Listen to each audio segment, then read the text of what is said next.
هذا الشيء راه النظام الجزائري هو اللي دارو. ها انت دابا جبتي المشاكل. الناس مساكن اللي خدامه في الامارات ها هما كلهم غيقولوا لهم برا. علاش اش دخلك في الملك واش دخلك في الامارات؟ اش دخلك في المشاكل ديال الدوله؟ انت دخلت في هذه المشاكل، انت خرجتيها. السفير ديال اللي كاين ديال الجزائر في الامارات بيخرج برا. ممنوع كل ما هو جزائري يدخل الامارات. وهذوك الناس اش ذنبهم؟ هذوك الناس ديال الجزائريين اللي خداموا في الامارات اش ذنبهم؟ جبتي لهم المشاكل. انت جالس تنهب وتاكل فلوس البترول وكتجبد المشاكل الشعب اللي مسكين غادي يترزق من هنا لهنا لهنا.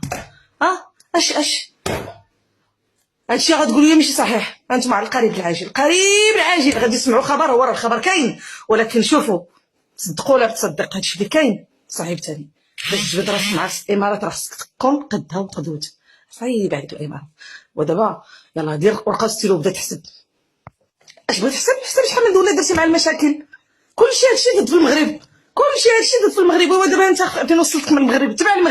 تبع المغرب راه كتخرج على الشعب. دابا شوف ما دير. شوف الحلال راسك.